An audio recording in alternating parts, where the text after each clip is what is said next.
लेकिन दोस्तों जब मैं इसकी गहराई में गया तो मुझे कुछ अलग ही चीजें नजर आई और वही चीज आपके साथ में शेयर करने जा रहा हूं। और दोस्तों मेरा मकसद इस वीडियो को बनाकर, इस जानकारी को आपके सामने लाकर किसी का दिल दुखाना नहीं था, लेकिन मैं समझता हूं कि सच्चाई का पता सबको लगना चाहिए। जय हिंद दोस्तों।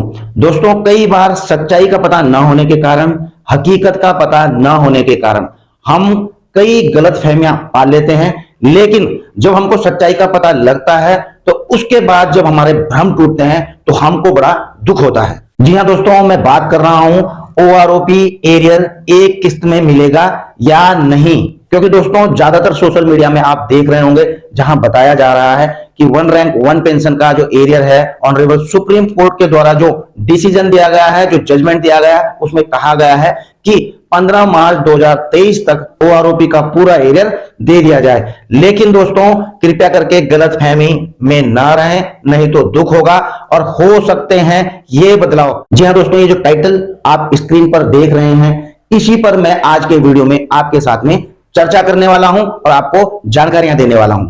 और दोस्तों इस वीडियो में मैं आपको सबसे पहले अच्छी बात बताऊंगा जो कि सबको अच्छी लगेगी, लेकिन उसके बाद जो है मैं तथ्यों के आधार पर, विश्लेषण के आधार पर आपको सच्ची बात बताऊंगा। और आपको पता ही है कि जो सच्ची बातें होती हैं थोड़ा कड़वी होती हैं, हर किसी को हजम नहीं हो पाती, इसलिए जो मैं समझता हूं कि अच्छा बोलने से अच्छा है कि सच्चा बोलना। लेकिन दोस्तों अच्छी हो या सच्ची हो, मीठी हो या कड़वी हो, अगर आपको सारी जानकारी इन चीजों के बारे में चाहिए तो आपको ये वीडियो अंत तक देखना पड़ेगा। उसी के बाद आपको जो है अपनी राय कमेंट बॉक्स में लिखनी है। तो दोस्तों पहले करता हूं मैं अच्छी बात। जनरल सतबीर साहब ने, जो कि ISM के चेयरमैन हैं, ट्विटर हैंडल पर एक ट्वीट का रिप्लाई करते हुए कहा है, the honourable Supreme Court order dated 9 January does convey all compliance of judgment dated 16 March 2022 meaning full arrears are to be paid by 15 March 2023। तो जनरल साहब का कहना है कि ऑनरेबल सुप्रीम कोर्ट का 9 जनवरी का आदेश सुप्रीम कोर्ट के 16 मार्च 2022 के निर्णय के सभी अनुपालनों को सूचित करता है। मतलब जो ऑनरेबल सुप्रीम कोर्ट ने 16 मार्च 2022 को आदेश दिया था सरकार को कि 1 रैंक 1 पेंशन के रिवीजन को जो है 3 महीने के अंदर इंप्लीमेंट किया जाए। और जनरल साहब लिखते हैं कि इसका अर्थ है कि 15 मार्च 2023 फुल एरियर यानी कि पूरा का पूरा OROP रिवीजन का जो भी बकाया है उसे पे किया जाना है। और दोस्तों जब जनरल साहब यहां लिखते हैं तो हमें समझना चाहिए कि 1 रैंक 1 पेंशन का जो एरियर है एक मुश्त जो है भुगतान किया जाना चाहिए 15 मार्च 2023 तक। दोस्तों जनरल साहब कुछ भी कहते हैं तो उनकी बातों का एक वेटेज होता है, उसमें एक भार होता है। वो जो है ISM के चेयरमैन भी हैं, कुछ भी लिखते हैं तो उसके पीछे एक आधार होता है। और यहां तक दोस्तों हम भी जो है कई वीडियोज में जो है इनके जो ट्वीट्स हैं उसको आधार मानकर आपको जानकारियां देते हैं। तो दोस्तों ये तो थी अच्छी बात जो हम सब सुनना भी चाहते हैं और इसे इंप्लीमेंटेशन होता हुआ देखना भी चाहते हैं। लेकिन दोस्तों अब बताता हूं मैं तथ्यों और विश्लेषण के आधार पर सच्ची बात। लेकिन उससे पहले एक नजर डाल लेते हैं ऑनरेबल सुप्रीम कोर्ट के जजमेंट पर, जो कि 9 जनवरी 2023 को दिया गया था। इसमें आप जो है पैरा नंबर 2 देख रहे होंगे, आप इसको नोट करके रखिए। Time for completing the entire exercise in compliance with the judgment of this court is extended until 15 March 2023। अगर आप हिंदी में देखें तो इस न्यायालय के निर्णय के अनुपालन में संपूर्ण अभ्यास को पूरा करने का समय 15 मार्च 2023 तक बढ़ाया जाता है। तो दोस्तों जो एंटायर एक्सरसाइज की बात यहां पर की गई है, मैंने आपको पिछले वीडियो में भी बताया था कि जो है OROP के टेबल बनने से, चार्ट बनने से लेकर के जो है पूरी प्रक्रियाएं, इसको सैंक्शन होना, अप्रूव होना और एलिजिबल पेंशनर्स का पेंशन बढ़कर उनके खाते में आना और OROP का जो एरियर है उनके खाते में भुगतान किया जाना, ये सारी की सारी चीजें एंटायर एक्सरसाइज में शामिल हो जाती है। लेकिन दोस्तों आपने नोटिस किया होगा इस जजमेंट में ऐसा कोई भी स्पेशली पॉइंट नहीं लिखा गया है कि जो एरियर है पूरा भुगतान होना है या इंस्टॉलमेंट में भुगतान होना है। और इस चीज को समझने के लिए मुझे भी काफी एक्सरसाइज करनी पड़ी, क्योंकि आपने जो है कई सोशल मीडिया के माध्यम से भी आप देख रहे होंगे कि एंटायर एक्सरसाइज में जो बताया जा रहा है उसमें पूर्ण भुगतान की बात की जा रही।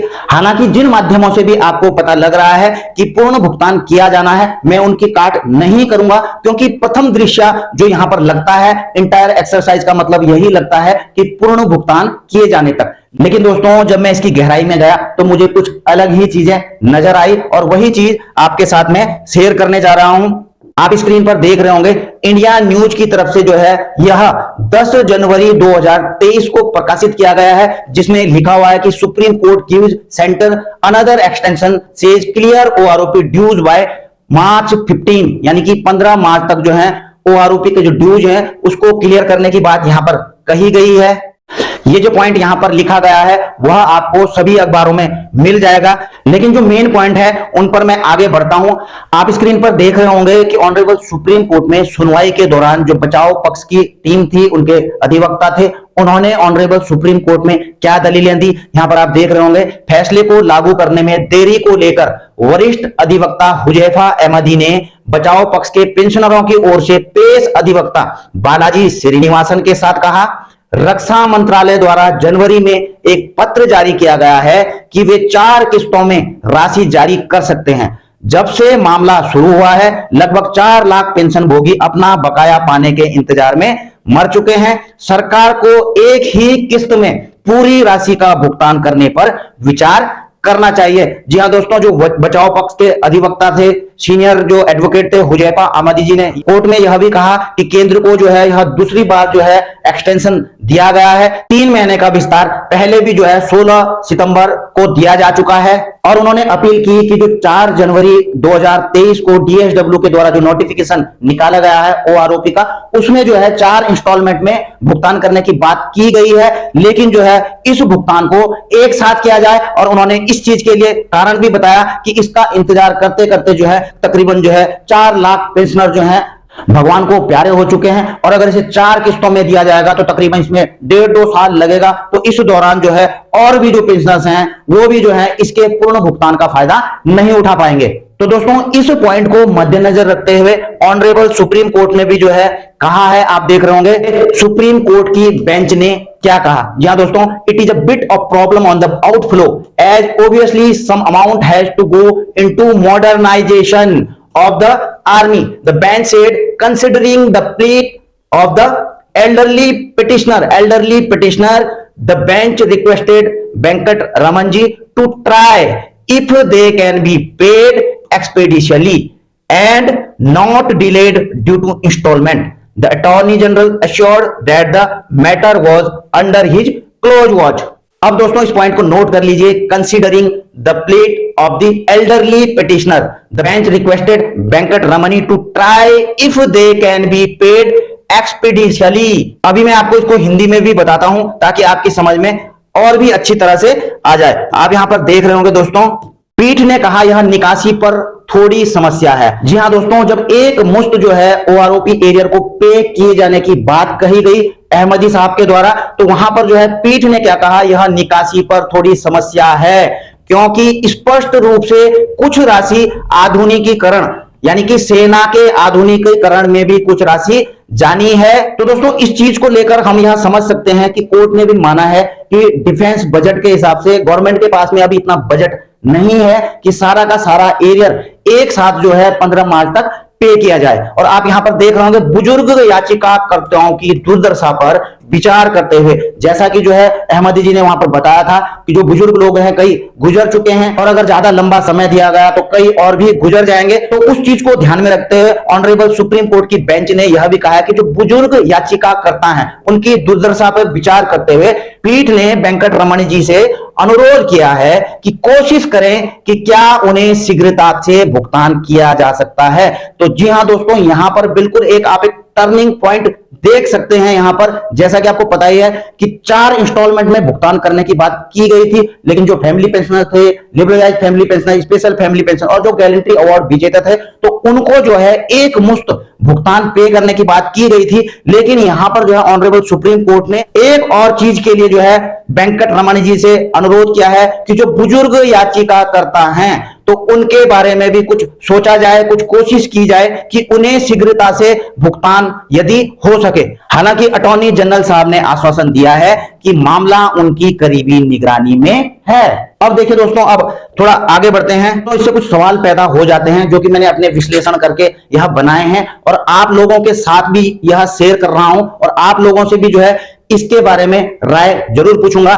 क्वेश्चंस अराइज, जो सवाल पैदा हुए हैं, वो जो मैंने पॉइंट लिखे हैं कि क्या ऑनरेबल सुप्रीम कोर्ट ने सिंगल इंस्टॉलमेंट में एरियर पे करने के लिए बाध्य किया है, ऑर्डर दिया है। जी हां दोस्तों, क्या आपको लगता है कि ऑनरेबल सुप्रीम कोर्ट ने गवर्नमेंट को जो है बाध्य किया है या फिर जो है क्लियर ऑर्डर दिया है कि एक ही इंस्टॉलमेंट में 15 मार्च तक इसको पे किया जाए? क्या यह स्पष्ट रूप से जजमेंट की कॉपी पर लिखा गया है? आप भी इस चीज का विश्लेषण करके मुझे जरूर बताना। दूसरा पॉइंट है दोस्तों, इसके लिए बजट अलोकेशन भी जरूरी है और जो डिफेंस बजट है उसमें सेना के मॉडर्नाइजेशन की भी बात कही गई है। अगला पॉइंट देख रहे होंगे आपको कि क्या गवर्नमेंट सुपर सीनियर वेटरन्स के लिए सिंगल इंस्टॉलमेंट में एरियर पे कर सकती है या विचार कर सकती है? कोई एज फिक्स कर सकती है सिंगल इंस्टॉलमेंट के पे करने के लिए? जी हां दोस्तों, जैसा कि ऑनरेबल सुप्रीम कोर्ट ने जो है वेंकट रमनी जी से जो है निवेदन किया है कि जो वरिष्ठ वेटरन हैं, बुजुर्ग हैं, उनकी अवस्था को देखते हुए क्या इस पर विचार किया जा सकता है?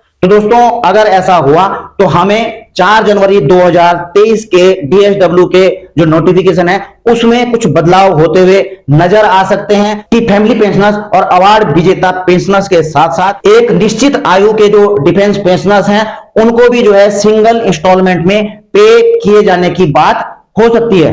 अगला पॉइंट आप देख रहे होंगे कि क्या सिंगल इंस्टॉलमेंट में एरियर पे ना करने पर एक्स सर्विसमैन संगठन फिर से कोर्ट का दरवाजा खटखटाएंगे? जी हां दोस्तों, जैसा कि ऑनरेबल सुप्रीम कोर्ट ने पूर्व सैनिक संगठनों को आवेदन दाखिल करने की स्वतंत्रता दी है यदि वो ओआरओपी के एरियर के भुगतान पर केंद्र की किसी भी कार्रवाई से असंतुष्ट होते हैं तो वो जो है ऑनरेबल सुप्रीम कोर्ट में आवेदन कर सकते हैं। अगला पॉइंट है दोस्तों कि क्या गवर्नमेंट सिंगल इंस्टॉलमेंट में एरियर पे करेगी? और जैसा कि मैंने आपको बताया कि ऑनरेबल सुप्रीम कोर्ट में क्या बात कही गई है, तो क्या ऐसे में जो है गवर्नमेंट जो है सिंगल इंस्टॉलमेंट में ओआरओपी का एरियर पे करेगी? और अगला पॉइंट है मेरा दोस्तों, या डीएसडब्ल्यू के 4 जनवरी के नोटिफिकेशन के हिसाब से 4 इंस्टॉलमेंट में ही एरियर पे किया जाएगा? तो दोस्तों, ये सारे के सारे सवाल खड़े हो जाते हैं और आप लोगों के साथ में इसलिए शेयर कर रहा हूं क्योंकि इन पॉइंट्स पर आप भी अपनी राय कमेंट के माध्यम से लिख सकते हैं। और दोस्तों, मेरा मकसद इस वीडियो को बनाकर इस जानकारी को आपके सामने लाकर किसी का दिल दुखाना नहीं था, लेकिन मैं समझता हूं कि सच्चाई का पता सबको लगना चाहिए। और दोस्तों, आपको यह भी बता दूं कि इन सारे पॉइंट्स पर जो है स्टडी करने के बाद मैंने इस पर विश्लेषण किया है और ये सारी चीजें निकाली हैं। हो सकता है आपको यह लगे यह मेरे पर्सनल थॉट हो तो आप इस चीज को भी समझ सकते हैं, लेकिन अगर आपको लगता है कि यह मेरा विश्लेषण सही है या फिर आपको लगता है कि यह विश्लेषण गलत है तो आप जो है कमेंट के माध्यम से भी इस चीज को लिख सकते हैं। बाकी दोस्तों, समय के साथ सच्चाइयां सामने आती रहेंगी, लेकिन हमको सच्चाइयों का सामना करने के लिए फिजिकली और मेंटली रूप से तैयार रहना चाहिए और हमें पता होना चाहिए कि ये सारी सिचुएशनें भी आ सकती हैं। तो दोस्तों, अपने इस विश्लेषण वीडियो को मैं यहीं पर समाप्त करता हूं। वीडियो अगर आपको अच्छी लगी हो तो इसे लाइक शेयर जरूर कर देना। चैनल में अगर आप नए हैं चैनल को सब्सक्राइब करके बेल आइकन का घंटा दबा सकते हैं ताकि आपको मेरी आने वाली वीडियोज की नोटिफिकेशंस मिलती रहे। जल्द मिलेंगे नई वीडियो में नई जानकारी के साथ। जय हिंद, वंदे मातरम।